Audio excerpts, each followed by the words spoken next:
Setelah iblis diusir dari surga, ia menorehkan dendamnya dalam sumpah yang menggema di seluruh semesta. Namun, di dalam surga yang dipenuhi kemegahan, semua itu belum terjadi. Nabi Adam alaihi salam, manusia pertama, hidup dalam kesempurnaan. Ia adalah penguasa taman abadi, menikmati buah-buahan yang tak terhingga dan keindahan yang tak terbayangkan. Namun, di hatinya ada sunyi yang menggerogoti.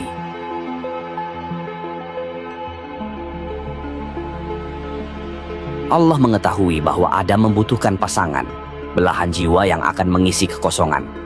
Adam pun ditidurkan.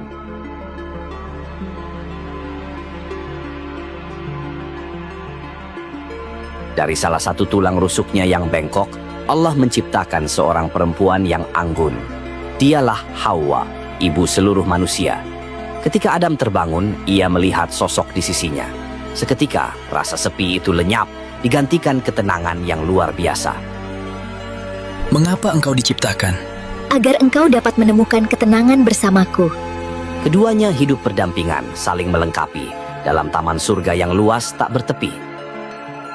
Di dalam surga, Adam dan Hawa tidak pernah merasakan lapar, haus, atau lelah. Mereka memperoleh kenikmatan tanpa perlu bersusah payah. Namun, di luar surga, iblis mengawasi. Dendamnya belum padam. Ia mengingat sumpahnya di hadapan Allah. Fabi'izzatika la'ughwiyannahum ajma'in. Demi kemuliaanmu, aku pasti akan menyesatkan mereka semuanya. Illa ibadaka minhumul mukhlasin, kecuali hamba-hambamu yang ikhlas di antara mereka.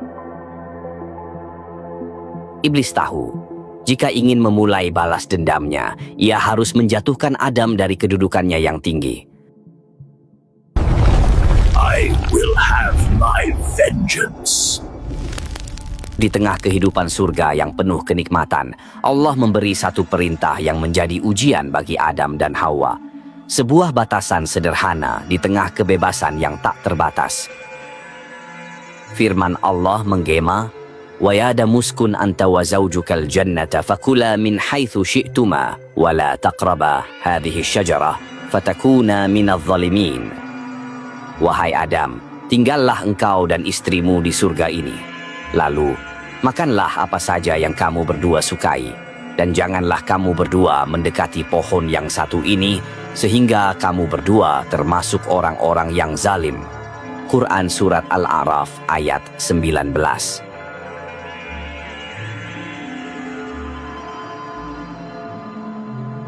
Larangan itu hanya satu. Bukan sekadar jangan makan, tetapi jangan mendekat. Larangan ini menjadi pengingat bahwa bahaya sering dimulai dari langkah kecil yang mendekatkan kita pada perbuatan terlarang.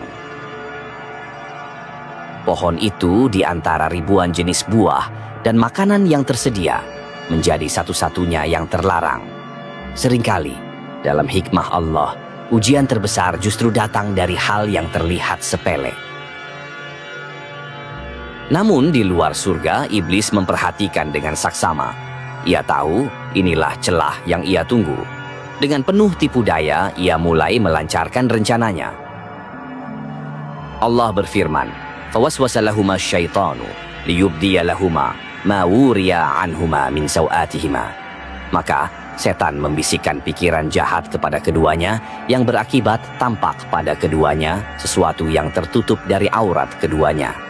Quran Surat Al-A'raf ayat 20. Iblis tidak bisa memaksa Adam dan Hawa. Ia hanya memiliki satu senjata, bisikan dan bujuk rayu yang akan membuat larangan itu tampak kecil dan bahkan tampak bermanfaat. Sejak diusir dari surga, iblis tidak pernah berhenti mengamati Adam dan Hawa. Ia tahu, keduanya tidak pernah berbohong, tidak mengenal tipu daya, dan hati mereka murni. Dan itulah yang akan ia manfaatkan. Dengan licik, iblis berhasil menemukan cara untuk menyusup ke surga, meloloskan dirinya dari penjagaan para malaikat.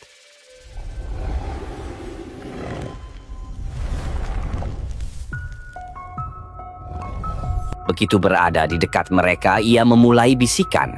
Ia tidak pernah memaksa, ia hanya merayu. Dengan suara yang lembut, ia menanamkan keraguan.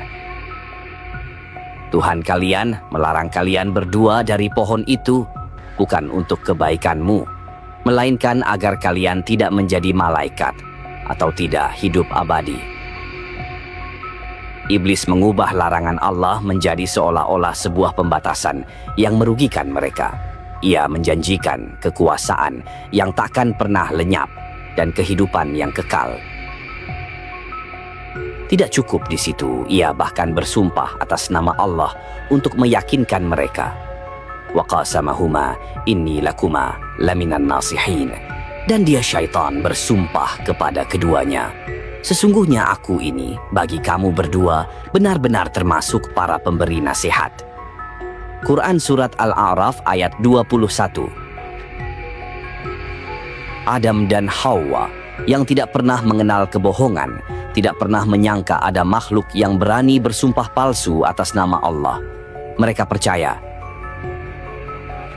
Bisikan ini tidak datang sekali. Iblis mengulanginya, menunggu waktu yang tepat ketika iman mulai melemah.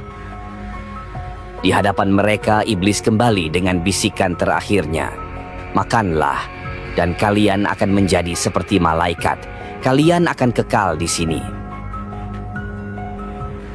Tidak ada lagi keraguan, hanya ada bisikan yang telah mengakar dan janji palsu yang menggiurkan. Adam memandang buah itu, Hawa pun memandangnya, hingga tangan itu terulur.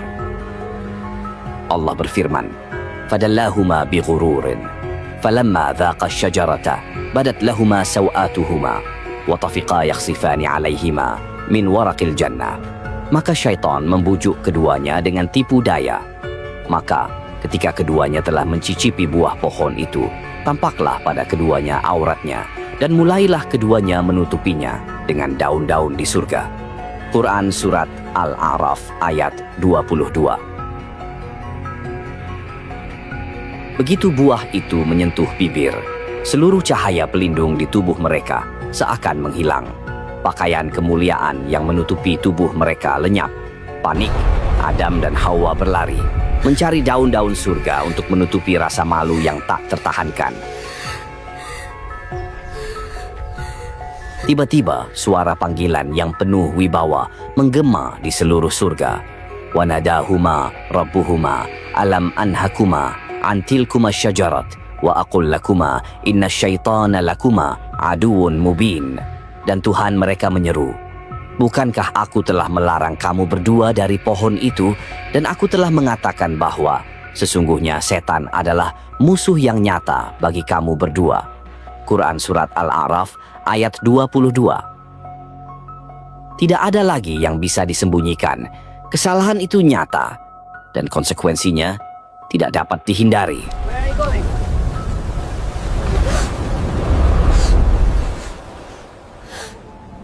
Tidak ada bantahan, tidak ada saling menyalahkan. Adam dan Hawa menyadari tipu daya iblis, langsung menundukkan kepala dengan penuh penyesalan. Mereka mengucapkan doa yang diajarkan langsung oleh Allah, sebuah doa yang akan menjadi pintu taubat bagi seluruh manusia hingga akhir zaman. Rabbana zalamna anfusana, wa in lam taghfir lana wa tarhamna, lanakunanna minal khasirin. Ya Tuhan kami telah menzalimi diri kami sendiri.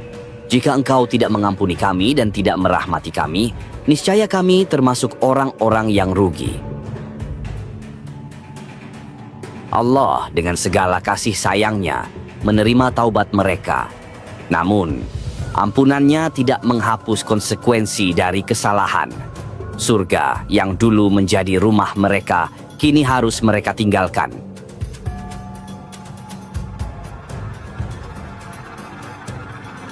Firman Allah menggema, Qala, ihbitu ba'dukum li ba'din adu, walakum fil ardi mustaqar, wa mata'un ila hinin.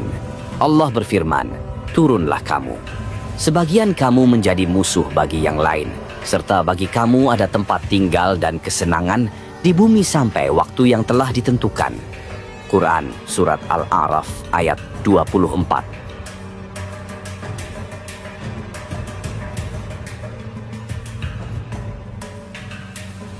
Maka Adam dan Hawa pun diturunkan dari surga. Tidak lagi ada sungai-sungai mengalir di bawahnya. Tidak ada buah yang bisa dipetik tanpa usaha. Di bumi mereka harus bekerja keras, mencari makan, membangun tempat tinggal, dan yang terpenting, melawan tipu daya iblis yang kini akan mengintai keturunan mereka selamanya. Pengusiran itu bukanlah akhir, melainkan awal dari sebuah perjalanan panjang umat manusia. Sebuah ujian di bumi, tempat di mana ketaatan, kesabaran, dan taubat akan terus diuji hingga akhir zaman.